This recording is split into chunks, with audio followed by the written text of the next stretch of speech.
Hello and welcome to this edition of Reporters Chat, where we learn of the latest ground realities. Today's focus, the flood situation in Assam and the Bihar. In particular, human trials of COVID vaccines started in AIIMS, Delhi, and the latest updates on the COVID-19 situation and also the political crisis in Rajasthan. We'll talk about PM's interaction also with IBM CEO too, which in fact is our top story. So, Prime Minister Narendra Modi interacted with IBM CEO Arvind Krishna. PM said India moving with a vision of self-sufficient India so that a globally competent and disruption resilient local supply chain can be developed. He also said that this is a great time to invest in India and the government is committed to ensuring that the technological shift towards work from home is smooth. He also said that India is moving towards development of an integrated tech and data-driven healthcare system which is affordable and hassle-free. And let's look at the key highlights. What IBM CEO Arvind Krishna said. He said IBM CEO expresses his confidence in the vision of Atmanirbhar Bharat. IBM CEO briefs PM about the huge investment plans of IBM in India. Well, to give us more information on this, our correspondent Arun Sharma is joining us live. Arun, what were the highlights of the interaction apart from what we mentioned here? That's right, Abhishek. The focus primarily was on two things. Number one, as to how can investment be attracted as far as service sector is concerned. And in that series, we have seen that earlier also Prime Minister Narendra Modi has interacted with various top global CEOs, which includes, Sundar Pichai of Google, and of course, today with the Arvind Krishna of IBM. Earlier also, we have seen that Prime Minister Narendra Modi interacted with Mr. Bill Gates, who is the founder of Bill and Melinda Gates Foundation. So basic idea in all these meetings and interaction is that how can investment be attracted in a country like India. So Prime Minister Narendra Modi has clearly said that India is an attractive destination as far as investment is concerned. So it's a clear red carpet for foreign investor, number one. Number two is that India is looking for making local products which are global in nature and which are globally competitive in nature. So Prime Minister Narendra Modi's entire thrust was on showcasing India's strength towards earlier also we have seen that Prime Minister has talked about India's strength in front of various global CEOs. So today also Prime Minister highlighted that India is looking forward for an investment which gives a mega push to the Make in India initiative. So he clearly said that India is self-reliant. India is moving towards becoming a self-reliant country. So on the other side, it is also focusing on making globally competitive products. That's an important part. And the focus was also on health and education sector. Prime Minister Narendra Modi appreciated the CEO of IBM. He clearly said that how the partnership between CBSE and IBM is really noteworthy, because now IBM and CBSE have partnered to provide artificial intelligence in 200 of a country. So this gives a mega push so that the school learning is concerned, artificial intelligence will also be part of that thing. And Prime Minister Narendra Modi also talked about Ayushman Bharat Yojana, which is a mega scheme of the government which provides health cover to 50 crore people of our country. So Mr. Arvind Krishna, who is known for artificial intelligence, cloud computing, Internet of Things, is known for that thing. So he actually praised Prime Minister Narendra Modi's of Atmanirbhar Bharat, of Ayushman Bharat Yojana.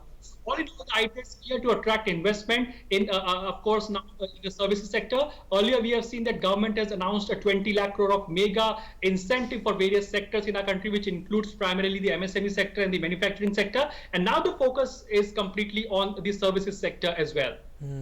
Absolutely. PM also said that this is a great time to invest in India. But Arun, IBM CEO, he expressed confidence in the vision of Atmanirbhar Bharat.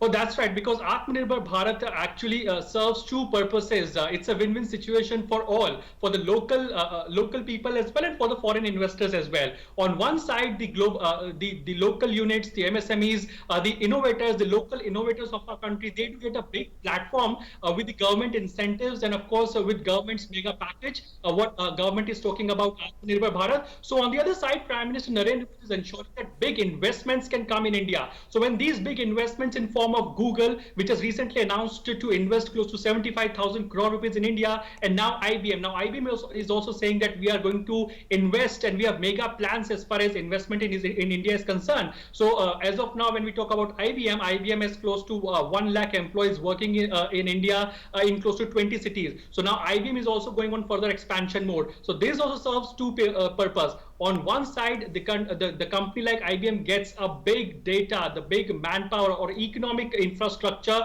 in country like India. So on the other side, IBM's technology, advanced technology primarily also nurtures the local talent as well. So the local talent of our country, the local innovator of our country do get big platform in form of Google, Facebook, IBM for that matter, Microsoft for that matter. So yes, it's a win-win situation for both, because on one side, the return on investment for these global companies like Facebook, Google, and of course IBM is very much high, and that's the reason why these global companies are are very much interested to invest in India. So on the other side, the local talent of our country also get big platforms in the name of IBM, Google, and Facebook, and yes, they do get job opportunities, and they also get a platform so that they can innovate themselves, and the technology, primarily the advanced technology of these big companies do enrich the local innovators as well. So yes, local product for the globally competitive market, and yes, it's a win-win situation for both the foreign investors and for the local talent as well. Absolutely, you are right on the point, Arun. And IBM CEO briefs PM about the huge investment plans of IBM in India also. Thank you, Arun. Thanks for your time. Well, moving on to our next story, AIIMS Director Dr. Randeep Guleria addressed media on the first phase of human trial of the vaccine. He said that the trial will be done on healthy people who do not have any comorbidity. The age group for the first phase will be 18 to 55 years. 375 people will be studied for the first phase. Phase 1, it has to be done in healthy people between the age of 18 and 55 years. तो 18 साल से 55 साल की उम्र में जो healthy हैं, जिनको कोई कोमॉर्बिडिटीज़ नहीं है, टोटल सैंपल जो इनिशियली है ट्रायल का सारे सेंटर्स को मिला के वो 1125 हेल्दी वॉलंटियर्स का है, जिसमें से 375 जो हैं वो फेज़ 1 में स्टडी किए जाएंगे. एम्स दिल्ली में 100 हेल्दी वॉलंटियर्स रिक्रूट किए जाएंगे. And also, once the first phase is successful, the second phase will be conducted with 750 people aged between 12 to 65 years. They will also see and check for the severity of the dose during this phase. The third phase will be the largest group of volunteers. It will be to see how much immunity people received finally. Phase 2 में जो है उसमें हम 750 लोग recruit करेंगे और इसकी age limit थोड़ी ज़्यादा है, 12 साल से लेके 65 तक. ये फेज़ 2 स्टडी है और इसमें वैक्सीन के 3 फॉर्मुलेशंस ट्राई किए जाएंगे. सार्स कोविड जो वैक्सीन है उसके 3 सब यूनिट्स ट्राई किए जाएंगे और पहले फेज़ में हम ये देखते हैं कि सेफ है और डोज रेंज देखते हैं कि कितना डोज देना चाहिए जिससे वैक्सीन की एफिकेसी होगी. तो ये फेज़ 1 ट्रायल पहले होगा, उसके बाद phase 2 to see how immunogenic it is. That is followed subsequently by phase 3 जिसमें लार्जर पॉपुलेशन के साथ किया जाता है टू सी कि उसकी एफिकेसी और थेरेपेटिक बेनिफिट कितना दे रही है. Right, and Dr. Guleria said that the doctors will be monitoring everything. Side effects monitoring will be done for 2 hours in the hospital and then up to 28 days in the first phase, and a follow-up will be done regularly for 3 months. We find that it is safe, it is immunogenic, and we have no issues of side effects, and the report suggests that it is good. If that is there, then I think in the next 2 to 3 months we should be able to have a result. But remember, you have to follow up these patients. So even when you give the injection to look for side effects, the follow-up is for 28 days. So even if we complete all our recruitment, let's say by the end of this month, then for another 28 days we will have to follow up the patients to really say the subjects to really say that now it has been safe, and then they will be followed up even subsequently, because we know that some vaccines can lead to side effects जो बाद में होते हैं. And also during his press conference, Dr. Guleria said that he believes that some cities including Delhi might have reached their peak while some cities are yet to touch it. He also clarified that since the virus is new, there is still uncertainty about it. However, they are hopeful that the vaccine will provide immunity for 1 to 2 years. The virus is only 6-7 months old. The vaccine, the virus is a new virus. So I think it's difficult to predict, but I'm hopeful that the vaccine will give immunity at least for more than 1 to 2 years. Dr. Guleria also expressed happiness over the development of an indigenous vaccine. He said that India has been a mass producer, but there was a lack in research and development. Phase 1 human trials have started, and this is something which is very heartening because this is an indigenous vaccine. In India, we are very good in industry in terms of making molecules which are, but we don't do our R&D. So making a new vaccine is something which is of great achievement for India, that we are now into research and development in the pharmaceutical industry, making our own vaccine and being able to then mass produce it. We are very good in mass production. Isliye I feel that even if a vaccine comes from any part of the world, India will be involved in its production because 60% or more of the vaccines of the world are being made in India. And before we go to our correspondent to know more to get more information on this, let's also know that Uttar Pradesh government has decided to allow home isolation for asymptomatic COVID-19 patients under certain conditions. The guidelines for the home isolation are being prepared and will be announced soon. Home isolation अभी तक allow नहीं किया गया था, लेकिन कतिपय शर्तों के साथ इस पर विचार करने के लिए उन्होंने माननीय चिकित्सा शिक्षा मंत्री जी और माननीय स्वास्थ्य मंत्री जी को, दोनों उनके अपर मुख्य सचिव चिकित्सा एवं स्वास्थ्य व चिकित्सा शिक्षा के साथ एक कमेटी बनाई है। आज ही उस कमेटी की रिपोर्ट सबमिट की जा रही है और आज ही माननीय मुख्यमंत्री जी ने कहा है कि इस पर निर्णय लेकर कल तक होम आइसोलेशन के संदर्भ में नवीन आदेश राज्य सरकार द्वारा दिए जाएंगे। Right, to give us more information on this, our correspondent Tapas Bhattacharya is joining us live. Tapas, first phase of human trials have started, and Dr. Randeep Guleria also did a press conference too to give the updates. The recruitment process has started and they have already shortlisted. They have got 50 candidates. Yes, 50 candidates is there, and once the first 50 candidates, the test result come out, they will expand their their testing from much more, many more people, and one expect that it will be the stage is something that Randeep Guleria said that it is basically a 3-stage trial, and this is just the first stage. The first stage is basically what they are trying to see if the vaccines is worked on people, on those subjects, as he rightly pointed out, those who are healthy and do not show any comorbidity. And so if that is the case, they will see then that how do they react. And in the first stage also, there are 3 kinds of vaccination that is done. So the amount of vaccine that will be given to the subject will vary in three manner. First 30, then 60, and then again with the adjuvant, providing that adjuvant medicine to the vaccine to see how they react to those vaccines. So keeping those things in mind, this is a huge step for a country like India, which is known to produce bulk of the world's, not just India's, but bulk of world's vaccine. Almost more than 60% of world vaccine comes from India. But when it comes to R&D, we tend to lag behind. But this COVID pandemic has shown that Indian scientists, Indian researchers are not lagging behind in any way. And this Covaxin has the potential to change all that theory that India may not be India do not lag behind in R&D. Also, the thing that that Randeep Guleria spoke about is the fact that maybe in Southeast Asia, he said the fact that in Southeast Asia there's a study that is going on in Singapore, and as for that study, people in Southeast Asia in fact have a T right. immunity.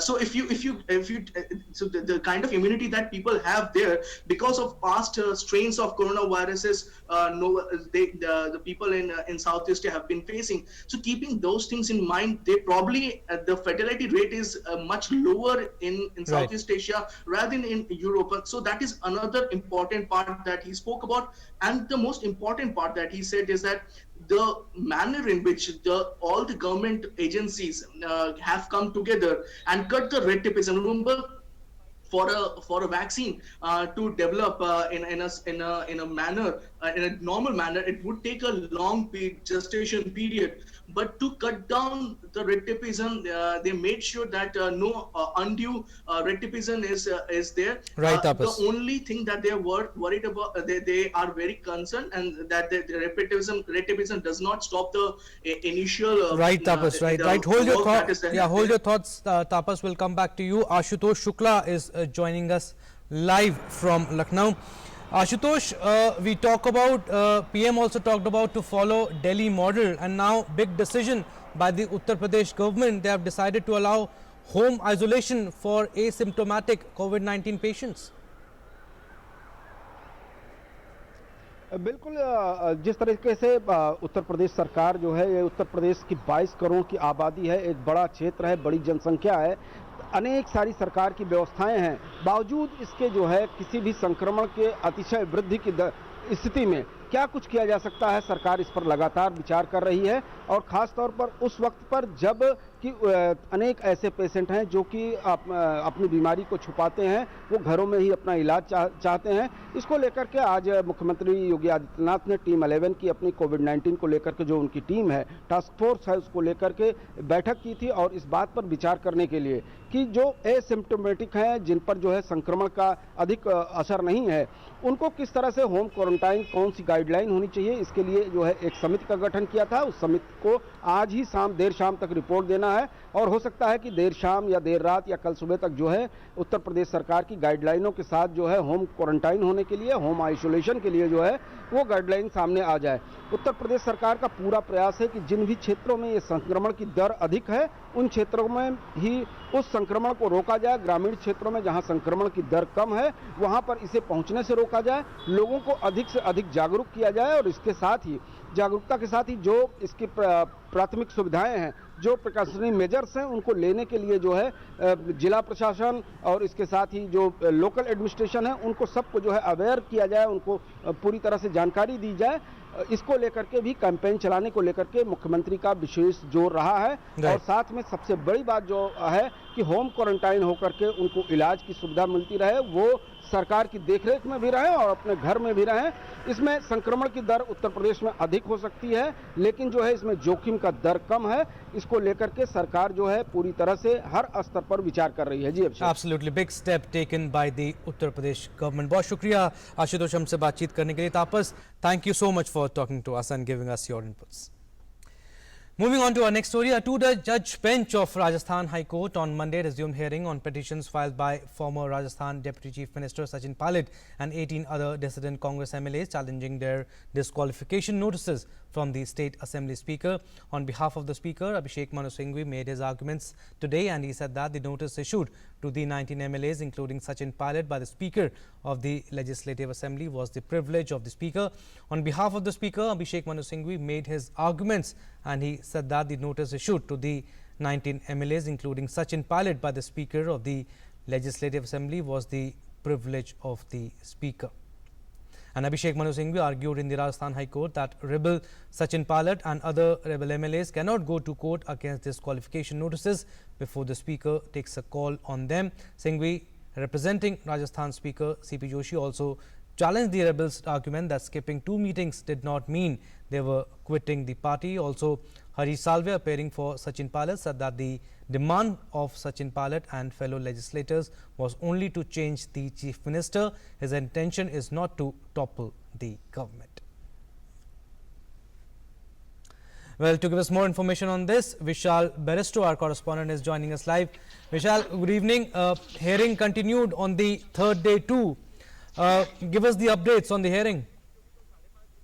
Well, a very good evening to you, Abhishek. Yes, the hearing continues, and I believe that the judgment could only be expected tomorrow because the hearing would also continue tomorrow. But it's an interesting statement coming from Harish Salve when he says that the intention was not to topple the government but to change the chief minister. Now Sachin Pilot camp changing tactics, because earlier they were saying that they might form a separate party, and now they're saying that they don't want to topple the government but only to change the chief minister. So a kind of tactical pressure on the Congress High Command that if they change Ashok Gehlot, then there might be a solution, there might be a compromise between the two warring parties.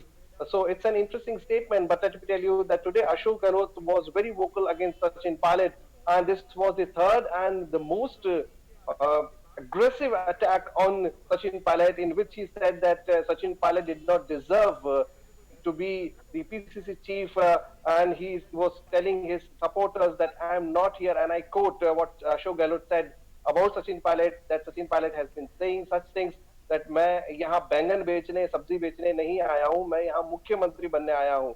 So Ashok Gehlot said it very categorically, quote unquote, that Sachin Pilot is quite ambitious, but you should not be that ambitious, and the ambitious should not be over or beyond the interest of the party. And reacting to the Ashok Gehlot statements and attack, Sachin Pilot has called it vexatious and unfortunate, which clearly means that Sachin Pilot is in no mood to counter-attack Ashok Gehlot. But it appears that over the days, it's been a 11-day long battle between Ashok Gehlot and Sachin Pilot. It seems that Ashok Gehlot is gaining some ground and is getting more and more aggressive against Sachin Pilot, who is also his rival in Rajasthan Congress. Absolutely, Vishal, and also Sachin Pilot making the statement that saddened but not surprised by the accusations of bribing MLAs. Also, he denied the charges. Thank you, Vishal. Thanks for your time. Moving on to our next story. In Bihar, flood situation has further deteriorated following incessant rains since last night. Catchment areas of Bagmati, Ganga, Gandak, Burhi, Gandak and their tributaries received moderate to heavy rains during the past 24 hours. Due to this, the water level of these rivers has again started to rise in several districts. The situation is grim in Darbhanga, Sitamarhi, Muzaffarpur, Champaran and adjoining areas. Flood has affected a population of over 3 lakhs in about 153 villages in 50 subdivisions spread over 8 districts of the state. Meanwhile, many city localities including capital in Patna submerged in rainwater due to intermittent but heavy rains. Met Office has predicted moderate to heavy rainfall in Siwan, Saran, Sitamarhi, Vaishali, Patna, Darbhanga and Muzaffarpur. And talking about Assam now, the flood scenario in Assam remains somewhat unchanged, although water level receded further in some rivers of Assam in the past 24 hours. 5 more people have lost their lives in the last 24 hours, which has increased the death toll to 84. With 26 deaths due to landslide this year, the deaths due to floods and landslides total 210 this season so far. As on date, 2,400 villages under 70 revenue circles in 24 districts are reeling under flood water. Worst affected districts are Golpara, Barpeta, Morigaon and Dubri. Rivers at various places of at least 8 districts are above danger mark, and more than 1,12,000 hectares of cropland are submerged. There are 301 relief camps are operating across the state, sheltering about 50,000 people. State Chief Minister Sarbanand Sonowal said people of our state continue to fight both COVID and floods. He assured that the central and the state government is providing all kinds of assistance to the people. While our correspondent Kamal Bora is joining us live from Guwahati. Kamal, what is the current situation in Assam? And the flood scenario in Assam remains unchanged, although water level receded further in some rivers of Assam in the past 24 hours. Yes, Abhishek, as per the latest flood report I have received just 10 minutes before, and as per that report, last 24 hours was not that much contributing as far as improvement of the flood scenario is concerned. Just the little number of flood affected people has reduced only, but total number of affected people is still above 24 lakh at this moment. And we have seen that it's raining from yesterday itself. And today also it's raining. I think you can feel it through my camera that it's raining. And if we connect this raining situation with the slightest improvement in the scenario in the last 24 hours, somewhere we can conclude that the improvement we have observed in the last 2 to 3 days has come to a halt, and due to this rain, and situation may turn into a grim at any point of time. So the total improvement, definitely we have to say that it will take a long time. And as far as the rescue and search operations are concerned, it's going on in full swing. And today also one person has died due to this flood, Right. which is a matter of worry right now. And total flood-induced fatality has reached up to 85. So every day Right. people are drowning. And though we have seen water level is receding in most of the parts in the state, but people are dying almost every day. So it's a matter of worry at this moment. Absolutely, Kamal. Tough times for Assam. They have to fight both COVID and floods too. Thank you, Kamal. Thanks for the time.